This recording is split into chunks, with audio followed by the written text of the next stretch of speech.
বৃষ্টি বিড়ম্বনা আর ইভিএম অসঙ্গতিকে সঙ্গে করে অবাধ এবং শান্তিতে ভোট গ্রহণ সম্পন্ন হয়েছে কাছাড়ের লক্ষ্মীপুরেও।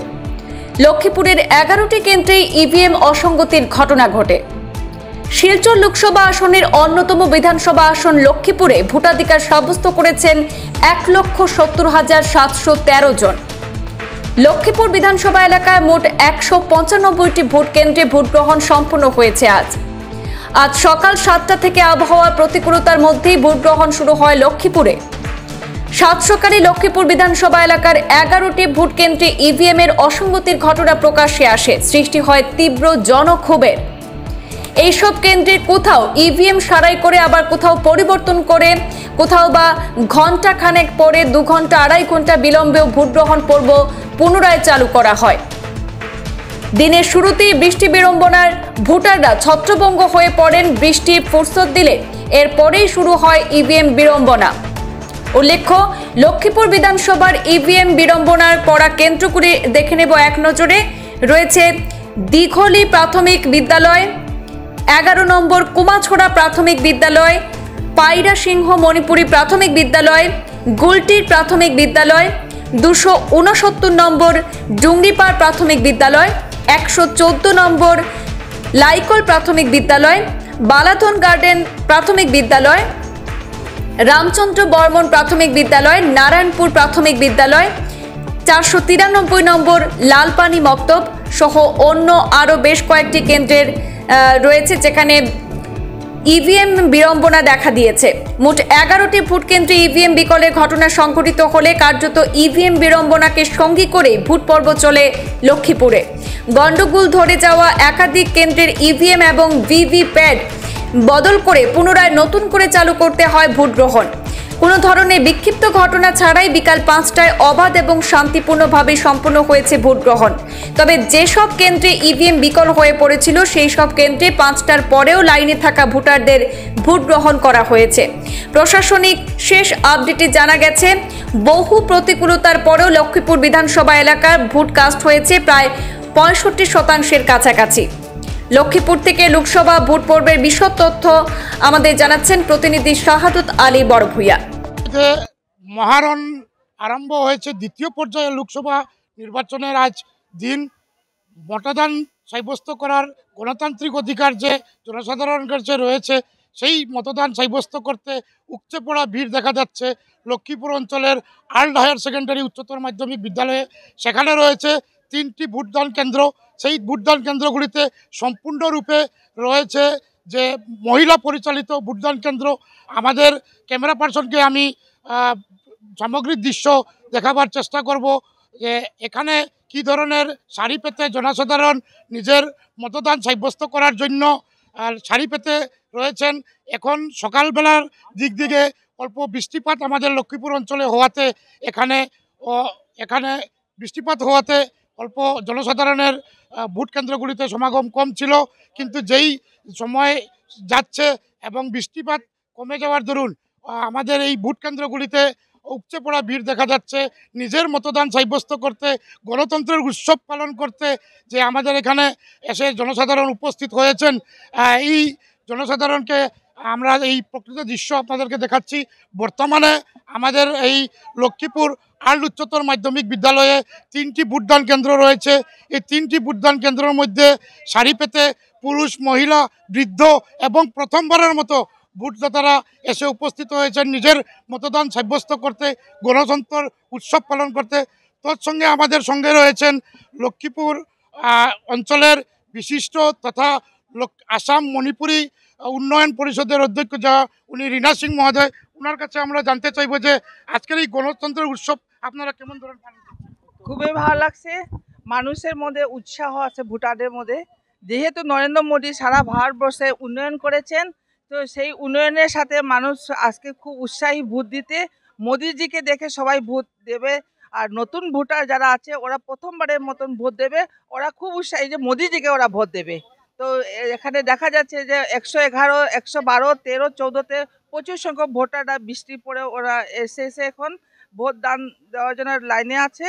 তো সবার মধ্যে একটাই যে আমাদের উন্নয়ন লাগে এবং উন্নয়নের প্রয়োজনে আমাদের মোদিজিকে আবার আনতে হবে।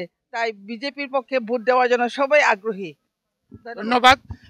তৎসঙ্গে আমাদের সঙ্গে রয়েছে আমাদের লক্ষ্মীপুর শহরের পৌরসভার পৌরপতি মৃণালকান্তি দাস।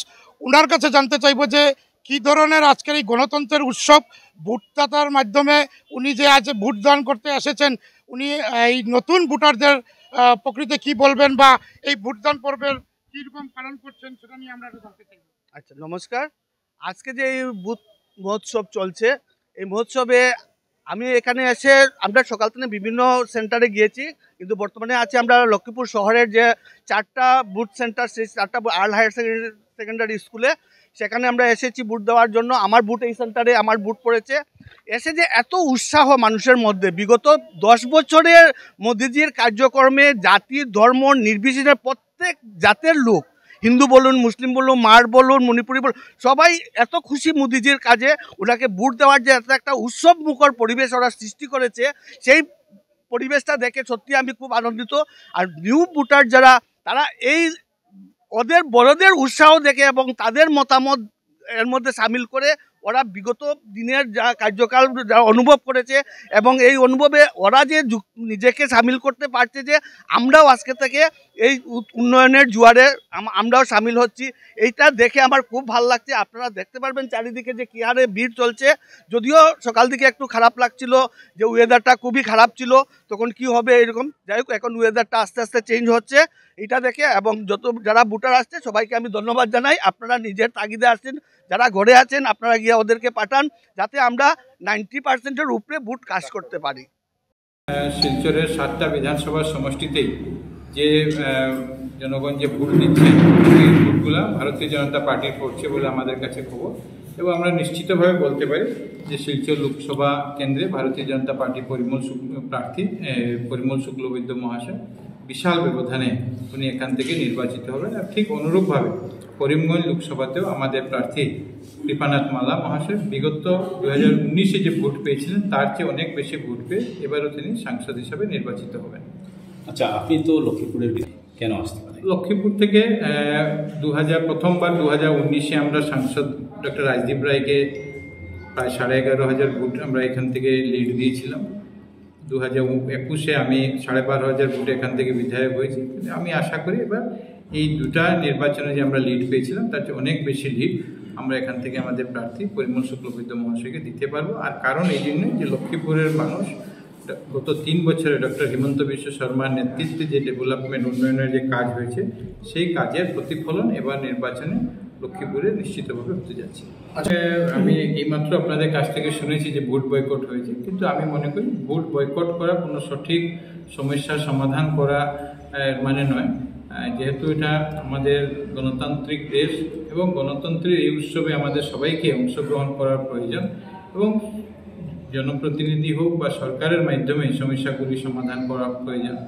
এই জন্য আমি তাদেরকে অনুরোধ করবো যারা ভোট বয়কট করেছে, যে তারা এই ভোটদান করবে নিজে সামিল হয়ে আগামী দিনে নিজের যে সমস্যাগুলি সেগুলি কীভাবে সমাধান করা যায় সেদিকে সচেষ্ট হওয়া প্রয়োজন। কথা যে সমস্যা আছে, সমস্যা থাকবে, কিন্তু সমাধানও হচ্ছে। আজকে যে উন্নয়নের কাজ বিগত 10 বছরে মোদিজির নেতৃত্বে, বিগত 7-8 বছরে আসাম সরকারের নেতৃত্বে বা বিশেষ করে ডক্টর হিমন্ত বিশ্ব শর্মা মুখ্যমন্ত্রী হওয়ার পর যে উন্নয়নের জোয়ার আছে, এটা কেউ অস্বীকার করতে পারবে না, বিরোধীরাও এটা অস্বীকার করতে পারবেন না। কিন্তু এরপরে অনেকগুলি কাজ আছে যে কাজগুলি করার প্রয়োজন আছে। আমি সবাইকে অনুরোধ করব যে 75 বছর আমরা পার করেছি, এর মধ্যে প্রায় 70 বছর কংগ্রেসের আসাম প্রদেশের সরকার ছিল, আমাদের এই রাজ্যে আসাম রাজ্যের সরকার ছিল। সেই সময় সেই উন্নয়নের কাজগুলো হয়নি। আজকের দিনে সরকার যতটুকু চেষ্টা করে যাচ্ছে কাজগুলি করা, নিশ্চিতভাবে আগামী দিনে সেই প্রত্যেকগুলি সমস্যা আমরা নিশ্চিতভাবে সমাধান করতে পারব। আপনারা দেখেছেন আমাদের এই মিশ্র প্রভাব, প্রত্যেক রাজনৈতিক দল ধরেন, প্রত্যেক রাজনৈতিক দলের প্রার্থী লক্ষ্মীপুর অঞ্চলে প্রচুর সংখ্যক ভোটাররা রয়েছেন, উৎসাহিত প্রথমবারের ভোটাররা রয়েছেন। এর মধ্যে 8 নম্বর লোকসভা শিলচর কেন্দ্রে 8টি প্রার্থী রয়েছে বিভিন্ন দলের। 8টি প্রার্থীর ভাগ্য বন্ধ হচ্ছে ইভিএমের মাধ্যমে। আজ আমরা আপনাদেরকে লক্ষ্মীপুর থেকে সরাসরি দেখাচ্ছি পূর্বাঞ্চল প্রতিদিনের পর্দায় লক্ষ্মীপুর আর্ল উচ্চতর মাধ্যমিক বিদ্যালয়ে কী ধরনের পরিবেশ। এই মহারণে উপচে পড়া ভিড় বা ভোটদাতাদের সংখ্যা এখন প্রায় দেখার চোখে পড়ার মতো। আমাদের এই অতত অঞ্চলে যে প্রথমবারের ভোটার যারা রয়েছেন ওরা উৎসাহিত, কেননা ওরা প্রথমবারের মতো নিজের মতদান সাব্যস্ত করবেন। এখানকার আমাদের এই সামগ্রিক দৃশ্য আমি আপনাদেরকে দেখাচ্ছি। এখানে সম্পূর্ণ সারি পেতে জনসাধারণ রয়েছেন নিজের মতদান সাব্যস্ত করার জন্য। আমি এই পর্যন্ত লক্ষ্মীপুর অঞ্চলের যে আর্ল উচ্চতর মাধ্যমিক বিদ্যালয়ে 4টি কেন্দ্র রয়েছে ভোটদানের জন্য। 4টি কেন্দ্রের মধ্যে এবার নির্বাচন আয়োগ সম্পূর্ণ মহিলা পরিচালিত এই 4টি কেন্দ্র করেছে। এর মধ্যে লক্ষ্মীপুর বিধানসভা এলাকায় মোট 15টি ভোটদান কেন্দ্র রয়েছে, সেগুলোর মধ্যে সম্পূর্ণ মহিলা ভোটদান পর্বে ভোটদাতাদের মহিলাদের দিয়ে পরিচালিত হবে। আমি আবারও আমার ক্যামেরা পার্সনকে বলবো যে এখানে উপচে পড়ার ভিড় দেখানোর জন্য আমি এখন বর্তমান উপস্থিত আছি লক্ষ্মীপুর বিধানসভার আর্ল উচ্চতর মাধ্যমিক বিদ্যালয়ের ভোটদান কেন্দ্রে। এখানে 4টি কেন্দ্র রয়েছে। কাছাড় জেলার যে 8 নম্বর শিলচর লোকসভা কেন্দ্র রয়েছে, এর মধ্যে রয়েছে 60টি বিধানসভা। 60টি বিধানসভার মধ্যে অন্যতম একটি বিধানসভা রয়েছে লক্ষ্মীপুর বিধানসভা। এই লক্ষ্মীপুর বিধানসভা থেকে সরাসরি পূর্বাঞ্চল পর্দায় আমরা দেখাচ্ছি যে আজকের এই মহারণে দ্বিতীয় পর্যায়ের লোকসভা নির্বাচনের সামগ্রিক দৃশ্য। তাই আবারও আমরা ফিরব পূর্বাঞ্চল প্রতিবেদনে লক্ষ্মীপুর অঞ্চল থেকে। এই পর্যন্ত ধন্যবাদ। সাদত আলী বড়ভূঁইয়া, লক্ষ্মীপুর থেকে পূর্বাঞ্চল প্রতিদিন।